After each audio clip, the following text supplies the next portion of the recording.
생명가 위에 넘치는 넉넉한 아버지의 주시는 은혜가 넘치는 귀하가 복된 시간이 되어지기를 원합니다. 아버지의 말씀, 주시는 말씀 앞에 또 아멘으로 화답하며 주시는 은혜와 기쁨이 넘치는 복된 시간이 되어지기를 원합니다. 아버지의 부족한 종 오늘도 단위에 세우시며 하나님의 거룩한 말씀을 입술에 대게 하신 은혜를 감사합니다. 입술을 성결케 해주시고 죄 많은 모습, 죄 많은 인생 하나님여 성령의 두루마기 위에 감추어 주시사 오직 하나님께서 예비하시고 준비하신 말씀으로 은혜가 넘치는 이 한 시간 만들 수 있도록 인도하여 주옵소서. 아멘. 모든 것을 주님 앞에 맡기오며 예수 그리스도 이름 받들어 기도하옵나이다. 아멘.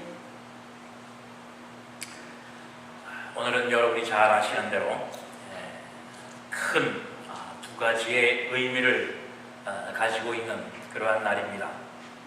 첫 번째로는 오늘 날짜 그대로 9.11 바로 우리 미국의 2001년 9월 11일 정말 생각하기도 두려운 그러한 9.11 사태가 있었던 그러한 날입니다. 뜻하지 않은 아픔으로 3,000명에 가까운 생명이 한 줌에 새가 되어졌던 그러한 날입니다. 그들은 모두 다 누군가의 가족이었습니다. 누군가의 사랑하는 딸이었고 아들이었고 남편이었고 아내였고 아버지였고 어머니였습니다. 그러나 갑작스런 그러한 이별과 다시는 볼 수 없다고 하는 그러한 슬픔을 안고 이제 벌써 10년이라고 하는 시간을 지났지만은 결코 아물 수 없는 결코 치유될 수 없는 그러한 아픔을 가지고 살아가고 있습니다. 물론 이와 마찬가지로 우리 한국에 있는 많은 분들도 이보다 또한 아픔을 안고 살아가는 것이 현실입니다. 오늘날 이 지구상에 마음만 먹으면 못 가는 곳이 없습니다. 마음만 먹으면 지구의 반대편까지도 오늘 하루에 아니 내일을 통해서도 갈 수 있는 그러한 세상 속에 우리가 살고 있습니다. 그러나 오늘날까지 정말 가까운 곳에 두고 있는 고향도 밟지 못하고 또한 헤어진 아직도 살아있는 그런 형제 자매를 꾸지 못하고 그 아픔과 슬픔을 안고 살아가는 우리 대한민국의 이산 전쟁을 통한 이산 가족들이 아직도 있습니다. 그 모든 사람들의 슬픔과 아픔이 더욱더 사무치고 기억이 되는 바로 또 다른 한 의미의 오늘 우리 대한민국 명절의 추석의 날을 맞습니다. 우리는 많은 사람들이 모든 만물이 결실을 맺고 수확한 그 기쁨을 나누는 그러한 추석입니다. 지난 1년 동안 땀 흘리며 수고했던 그 많은 소출의 열매를 가지고 서로 나누고 기뻐하고 또 우리의 조상들과 부모님들의 품 안에서 그 많은 기쁨을 서로 모든 가족들이 한자리에 모여서 기뻐하고 감사하고 즐거워하는 또한 그간의 많은 소식과 또한 안부를 묻고 삶의 여유와 또한 재충전을 하는 그러한 날입니다. 또한 살아계시거나 돌아가시거나 그 부모를 찾으며 또한 부모에 대한 사랑과 또한 은혜를 다시 한번 기억하고 감사하는 모든 가족이 한 자리에 함께 모이는 그 재회의 기쁨을 나누는 추석의 명절을 또한 우리가 오늘 지나고 있습니다. 바로 이런 날을 통해서 우리가 다시 만나는 기쁨이라고 하는 말씀을 가지고 하나님의 우리에게 주신 은혜를 우리가 나누기를 원합니다. 어느 한 아이가 어둑해져가는 문 앞에 서서 이제 퇴근해서 돌아오는 자기의 아버지를 기다립니다. 먼 발치에서 오시는 그 아버지의 모습을 발견을 합니다. 그 아버지는 하루 종일 직장 생활에서 피곤한 그러한 몸을 이끌고 이제 쉬기 위해서 집을 향하여 한 걸음 한 걸음 터벅터벅 옵니다. 그 아버지를 맞는 아이가 한 걸음에 달려가서 아버지의 옷자락을 붙들고 물어봅니다. 아빠. 아빠는 한 시간에 돈을 얼마나 벌어요? 이 아버지가 생각할 때 참 어처구니가 없습니다. 피곤하고 집에 돌아오는 아버지를 맞기 위해서 아빠 오늘도 수고하셨어요 하고 맞을 줄 알았는데 아빠가 하루 일하면 한 시간에 돈을 얼마를 벌어요?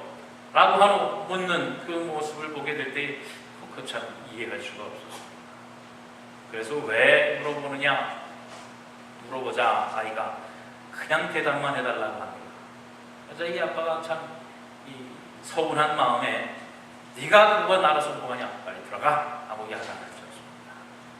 그래서 아이는 시무룩한 얼굴을 가지고 발걸음을 돌려서 집 안으로 들어갔어요. 이제 그 아버지도 모든 피로를 씻기 위해서 씻고 저녁을 먹고 가만히 생각하니까 그래도 자기 아이에게 했던 것이 좀 마음에 찜찜해서 이제 아이의 방문을 열고 들어갔습니다. 그리고는 아이의 이름을 부르며 너 아까 왜 아빠한테 그것을 물어봤느냐? 그냥 궁금해서 그래요. 그래? 아빠는 한 시간에 20불을 번단다. 왜 그러니? 이 아이가 그러면 아빠 나에게 10불만 주세요. 이 아버지가 참 당돌한 거예요. 아버지가 한 시간에 20불을 번다고 했는데 그 반에 10불을 달라고 하니 이 아이가 무엇을 위해서 줄 것인지 참 의아했어요. 그의 주머니에서 10불을 빼서 아이에게 주고 그러자 그 아이는 그 돈을 받기도 전에 자기의 침대에 있는 베개 속에서 주섬주섬 돈을 꺼내더니 집에 꼬깃꼬깃 모은 것을 다 손에 쥐고 있습니다. 그러자 이 아버지가 화가 났어요.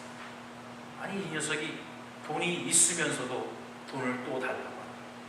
또 조그만 아이에게 10불이면 그리 적은 돈도 아닌데 그 돈을 달라고 하면서 자기가 돈 있는 것을 또 아버지 앞에서 보여주게 될 때 이 아버지를 가지고 혹시 장난하는 건지 아니면 이 무슨 꿍꿍이 속이 있는지 화가 났어요. 아니 이 녀석이 아빠를 가지고 장난을 쳐 야단을 칩니다. 그러자 아이가 대답을 합니다. 아빠 그게 아니라 내가 아무리 모아도 10불밖에는 모을 수가 없었어요. 그래서 아버지에게 10불을 빌려서 20불을 아버지에게 드릴 테니까 저에게 1시간만 파세요. 내일 저녁 1시간만 나에게 파셔서 우리 가족과 함께 같이 저녁을 먹으면서 아빠의 얼굴을 맞대고 대화를 하고 싶어요. 그 말을 듣자 이 아빠는 그저 그만 울컥한 마음에 그 아이를 부둥켜 안을 수밖에 없습니다.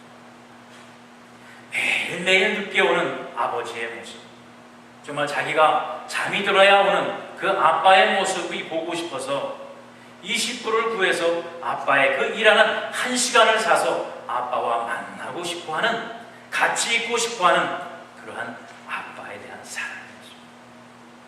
바로 이것이 바로 가정의 사랑, 부모 자식 간의 사랑이라고 하는 겁니다. 잠시라도 같이 있고 싶어, 잠시라도 얼굴을 맞대고 이야기를 나누고 싶어하고 마음을 나누고 싶어하는 것, 이것이 가족이요 부모 자식 간의 사랑이라고 하는 거죠. 바로 오늘 본문을 통해서 그런 어떤 한 가족의 귀한 다시 만나는 기쁨, 재회의 기쁨을 보여주는 바로 예수님의 말씀을 우리는 볼 수 있습니다. 한 가족에게 두 아들을 가지고 있는 아버지가 있었습니다. 여러분도 잘 아는 그러한 이야기입니다. 그런데 우리는 이 이야기를 보통 탕자의 비유라고 이야기를 합니다. 제가 생각할 때 이것은 좀 잘못된 이야기인 것 같아요. 탕자의 비유가 아니라 잃어버린 아들에 대한 비유입니다. 탕자의 비유라고 하니까 이건 무조건 못되고 나쁜 아들로만 생각합니다. 그러나 예수님께서 이 비유로 우리에게 말씀하여 주신 것은 잃어버린 아들을 다시 찾은 그 기쁨과 즐거움을 우리에게 알려주시기 위해서 주신 말씀입니다. 그러니까 잃어버린 아들에 대한 비유라고 하는 말씀. 한 가정의 둘째 아들이 아무리 생각해도 이 시골 바닥에서는 비전이 없는 것 같은 거예요. 좀 더 큰 도시로 나가서 좀 사업을 하고 좀 큰 물에서 놀아야 출세도 하고 돈도 많이 벌 것 같아서 이제 자기의 아버지에게 요구를 하는 겁니다. 어차피 아버지 돌아가시면 아버지가 가지고 있는 재산 중에 반은 내 것이 될 터인데 미리 각오를 하십시다. 미리 반을 저에게 주시면 제가 이것을 가지고 이제 큰 곳에 가서 내가 성공을 해서 돌아오겠습니다. 라고 하는 겁니다. 그러자 아버지는 그 둘째 아들의 요구대로 이제 재산의 반을 떼어서 뚝 줘서 줍니다. 그러나 여러분이 잘 아는 대로 이 아들은 큰 사업을 하기 위해서 그 재물을 가지고 넓은 곳, 부유한 곳에 갔지만은 결국은 가지고 있는 모든 재산을 다 탕진하고 거지가 되고 말합니다. 누가복음 15장 말씀에 보면 결국은 돼지 치는 그 외양간의 일꾼이 되어져서 그 돼지가 먹는 음식을 먹고 살 수밖에 없는 그런 처지까지 되었다라고 하는 사실입니다. 그러한 고통과 고난의 삶이 하루하루 되어지게 될 때에 견디다 못하고 이제는 자존심이고 뭐고 없다. 이제 아버지에게 돌아가서 내가 좀 그나마 아버지께서 주시는 좀 제대로 된 음식을 먹고 좀 살아야 되겠다. 그리운 마음을 가지고 고향을 찾아오는 모습이 오늘 우리가 본독한 바로 그 모습입니다. 그런데 여러분, 오늘 말씀을 통해서도 보면 참 그 아들이 달란다고 재산의 반을 뚝 떼어주는 그 아버지의 마음을 보면서 여러분 어떤 생각입니까? 우리 같으면 예의 미친 놈. 이 아버지가 죽기도 전에 재산의 반을 달라고 하는 거냐? 넌 아비가 죽기를 바라는 거냐? 큰 소리치고 절대로 허락하지 못한 그러한 내용일 거예요. 그러나 아버지는 그 아들의 요구대로 반을 떼었어요. 분명히 잘못될 것을 압니다. 그러나 여러분, 자식이기는 부모 없다고 그랬어요. 자식이기는 부모 없습니다. 바로 이것이 우리를 향한 하나님의 마음이에요. 여호와 아버지의 마음입니다. 분명히 선악과를 따먹고 그것으로 범죄할 것을 아시는 바로 하나님의 마음이에요. 아버지 앞에 선악과를 달라고 떼쓰는 그 자식을 위해서 할 수 없이 줄 수밖에 없는 자식을 사랑하는 그 아비의 마음인 것을 여러분 기억하시기 바랍니다. 오늘날 우리가 당하는 이 경제적인 아픔과 고통, 어려움, 이것은 바로 우리가 자초한 일인 것을 여러분 아셔야 돼요. 하나님의 말씀을 순종하지 아니하고 하나님의 뜻을 따르지 아니하고 둘째 아들처럼 여러분이 마음대로 가불에 썼던 여러분의 인생에 대한 보상이라는 겁니다. 둘째 아들이 정말 하나님의 그 아버지의 품 안에서 아버지의 주시는 그 풍족함 속에서 인내하고 살았더라면 그러한 고통과 아픔을 당하지 않을 거예요. 그러나 내가 이 안에서 이 속에서 내가 무슨 비전이 있겠느냐? 세상을 향하여 내 뜻을 펼치라고 하는 그 교만과 자만이 결국은 돼지의 열매를 먹고 살 수밖에 없는 그 처지까지 됐다고 합니다. 오늘날 우리가 살아가는 이 세상이 어려워지고 힘들어진 이유가 뭐예요? 바로 욕심입니다. 좀 더 잘 살려고 하는 욕심과 남의 것을 취하려고 하는 그 욕심으로 빚어진 결과론적으로 가져진 오늘 이 세상입니다. 바로 둘째 아들과 같은 바로 그러한 우리의 어리석음과 또한 교만과 또한 자만심이 오늘의 우리를 만들었다고 하는 겁니다. 그렇다면 왜 예수님께서 오늘의 이 이야기를, 이 말씀을 우리에게 해주셨느냐?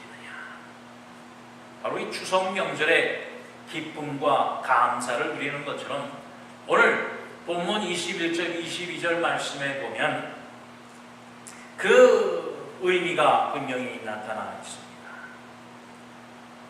어떠한 잘못과 어떠한 죄를 보면서도 돌아오는 자를 맞아주시는 하나님의 사랑, 아버지의 사랑입니다.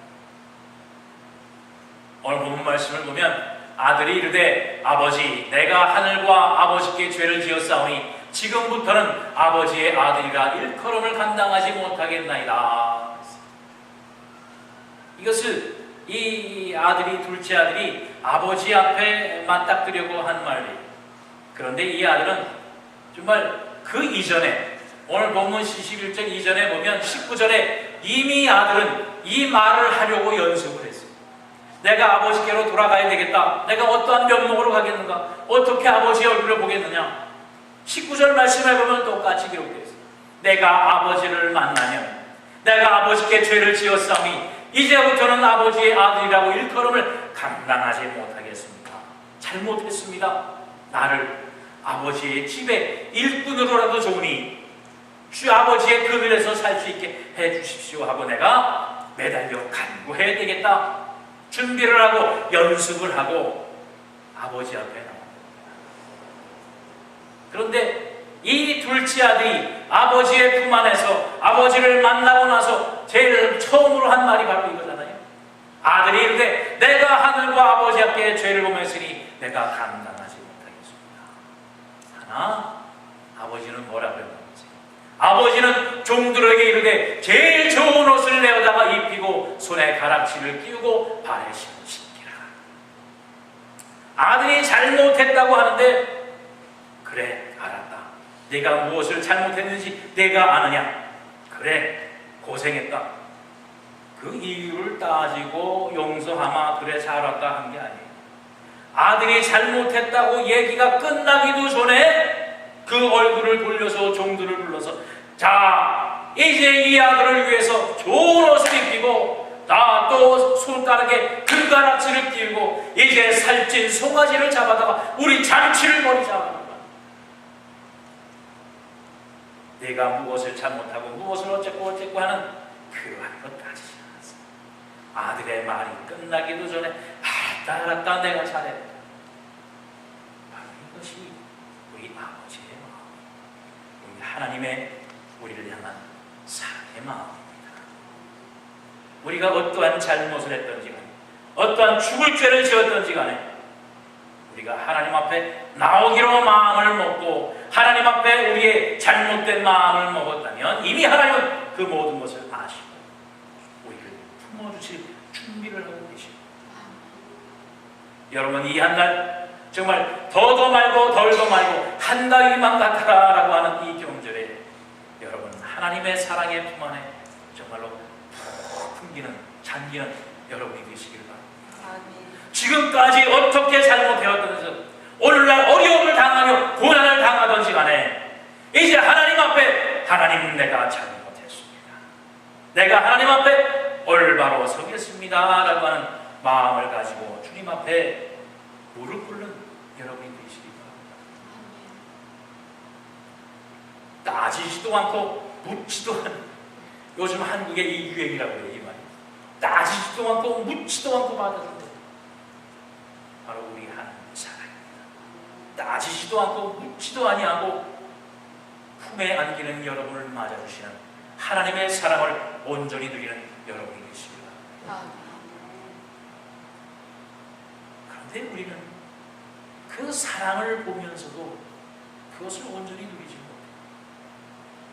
제가 지난 주일날도 말씀을 잠깐 드렸습니다만 바로 이 모태신앙에 있는 사람들과 또 나중에 믿은 사람들과의 그 신앙 차이에 대해서 말씀을 드려서 또 이렇게 모태신앙을 가진 사람들이 늘 한 가슴에 한 마음 한 구석에 불만을 가지고 있는 그 왜 나를 위해서 하나님이 넘치는 그 기적과 같은 좀 이렇게 풍성한 은혜를 주지 않는가, 기회를 주지 않는가라고 하는 그런 마음을 가지고 있다고 했는데 바로 오늘 이 말씀 주신 24절 후반부에 보면 똑같은 내용입니다.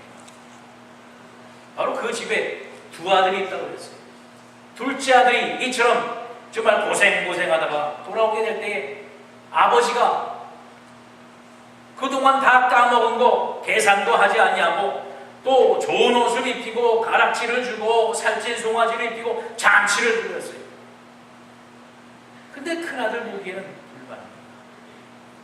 저 나쁜 놈이 우리 집 가산의 반을 다 탕진하고 돌아왔는데 저놈이 뭐 잘났다고 저렇게 기뻐하고 즐거워하고 동네에 잔치를 벌여. 내가 아버지 말에 순종하고 열심히 일을 했고 열심히 우리 가업을 위해서 땀을 흘리고 수고한 나를 위해서는 한 번도 동네 잔치를 열어주지도 않은 아버지가 저 망할 놈의 자식, 저 못된 놈을 위해서는 왜 이렇게 잔치를 벌이고 그 기뻐하고 있는가? 불만을 가지고 아버지한테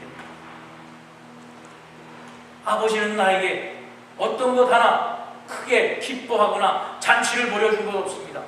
나는 아버지의 말씀을 잘 들었고 순종도 잘했고 늘 아버지의 그 안에서 품 안에서 말썽도 안 부리고 했는데 왜 나에게는 이러한 기쁨과 이러한 잔치도 한번 안 해주지 않은 아버지가 왜 가산을 탕진하고 돌아온 이 못난 놈을 위해서는 이처럼 하십니까? 그래서 뭐라고 하는지 아십니까? 얘야, 내가 가지고 있는 모든 것은 다 너의 것이다.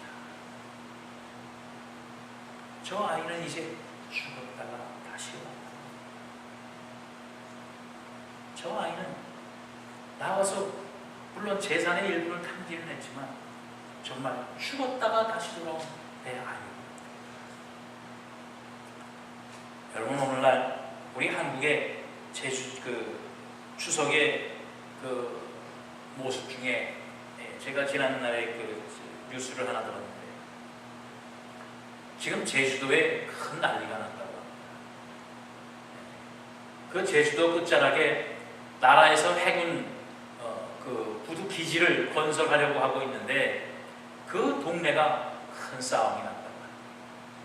한 5년 전에 이미 그곳에 해군 기지를 건설하기로 다 약정을 하고 다 계약을 맺고 이제 일을 시작을 해서 준수를 하고 있는데 그만 그 동네에 강정마을이라고 하는 동네에 이제 싸움이 나기 시작한 거예요.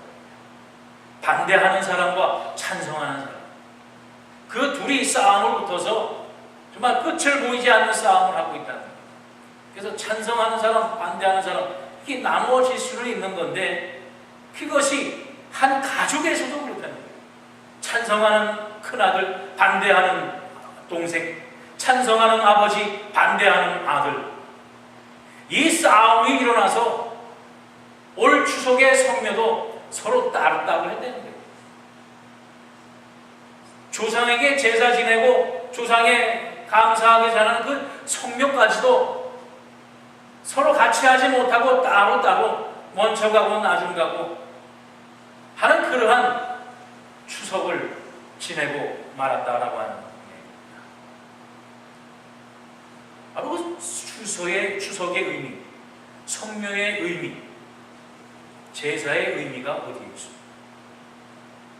부모에 대한 그 사랑, 부모에 대한 은혜를 감사하는 것. 그런데 부모 자식 간에 같이 가지 못하고 형제 자매 간에 같이 가지 못하고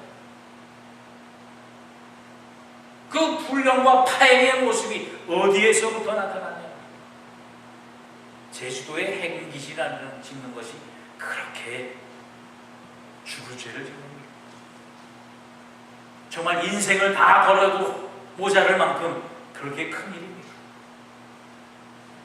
다 눈앞의 이익과 그 욕심 때문에 조금 더 돈을 더 받아보자고 하는, 조금 더 이익을 취하고자 하는 바로 그 욕심 때문에 결국은 가정을 파탄으로 만들고 파행으로 이끌어가고 부모 앞에도 한 가지로 이 추석의 의미를 온전히 취하지도 못하는 그런 아픈 세월을, 시간들을 오늘날 우리는 감당하고 있는 모습을 봅니다. 그 모습을 보게 될 때에 부모의 마음이 오죽하겠어요. 오늘날 이 땅 위에 이런 어리석은 모습들이 있다라고 하는 사실입니다. 그럼 오늘 그렇게 싸우는 친구들 중에 누가 하나 정말 죽었다 살아났다고 해보세요. 얼마나 반갑겠어요. 정말 죽었다고 생각을 해보세요. 어떠한 죄도 다 용서를 주죠. 우리 그러지 않아요. 아주 그냥 보기 싫은 사람이라고 할지라도 누가 돌아가셨다고 얘기하면 돌아가시기 전에 얼굴이라도 한번 보러 그 뭐 대단한 거라고 내가 용서하지 못하고 우리가 화해하지 못하고 보내드린다. 아파하고 슬퍼하는 것이 우리의 마음 아닙니다. 바로 아버지의 마음이 이러한 마음이었다는 사실. 바로 이러한 마음이 우리가 가져야 할 오늘 추석을 맞는 우리의 사랑의 마음이 되어져야 된다고 하는 것입니다. 여러분, 이러한 아버지의 마음, 하나님의 마음을 온전히 누리는 여러분과 제가 되기를 바랍니다. 한국의 작은 그 어린아이들에게 추석이 좋은 이유가 무엇이냐라고 하는 설문조사를 했다고 합니다. 근데 4가지 가지고 설문조사를 했어요. 첫 번째는 먹을 것이 많아서 추석이 좋다. 또 두 번째는 새 옷을 입을 수 있어서 추석이 좋다. 또 세 번째는 용돈을 많이 받을 수 있는 기회가 되기 때문에 좋다. 네 번째는 반가운 가족들을 만날 수 있어서 좋다라고 하는 설문을 가지고 조사를 했다고 합니다. 여러분 생각할 때 어떤 것이 제일 1등을 했을 것 같아요? 여러분 생각에는 어때요? 어떤 게 제일 추석이 되면 좋은 것이 중에 하나입니까? 용돈이, 돈이 많이 생기니까 맛있는 것을 많이 먹어서. 근데 여러분, 그 어린 아이들이 설문조에서 제일 1위가 된 것이 뭐냐면 반가운 가족들을 만날 수 있어서 저것이 제일 1위였다. 여러분, 무엇을 택했어요? 가슴이 조금 뜨끔하지 않아요? 돈과 먹을 것과 좋은 것. 그러나 추석의 가장 좋은 이유는 반가운 가족들. 그동안 헤어져 살았던 우리의 친척들의 모습을 보고 기뻐하고 즐거워하는 그것 때문에 추석을 즐거워한다라고 하는 것이 아이들의 마음입니다. 혹시 우리의 마음은 병들어 있지 않아요? 돈 때문에, 먹을 것 때문에, 이런 좋은 옷 때문에 혹시 이날을 좋아하고 즐거워하고 기다리지 않습니까? 바로 이 순수한 마음을 회복해야 되는 것입니다. 우리 바로 아버지의 외쳤던 이 소리입니다. 내 아들은 죽었다가 다시 살아났으며 내가 잃었다가 다시 얻었노라 하니 그들이 다 즐거워하리라. 다시 찾는 기쁨입니다. 다시 만나는 기쁨이 오늘 우리가 누려야 할 참된 기쁨인 것을 여러분 기억하시기 바랍니다. 우리가 이 세상에 없는 모든 고난과 역경과 슬픔과 아픔의 슬픔을 가지고 있더라도 우리 주님의 품 안에 안기게 될 때에 그 모든 것을 다 씻어주시고 손가락에 금다락지를 끼워주시고 좋은 옷을 입히고 살찐 송아지를 잡아주시는 바로 하나님의 사랑 여러분 누리게 되시기를 바랍니다. 풍성하게 누리는 우리 즐거운 추석을 누리는 여러분이 되시기를 바랍니다. 우리의 본향 하나님의 품 안에 안기는 평화와 기쁨과 여유로움을 누리는 여러분과 제가 되는 오늘 귀한 추석의 날, 귀한 감사가 있는 날, 기쁨이 있는 날로 오늘 풍성한 하나님의 은혜를 누리는 여러분과 제가 되기를 주님의 이름으로 축원드립니다. 기도드리겠습니다. 사랑해 주님 감사합니다. 오늘도 우리에게 특별한 귀한 날을 허락하여 주셔서 정말 우리가 하나님 앞에 감사로 풍요로운 열매로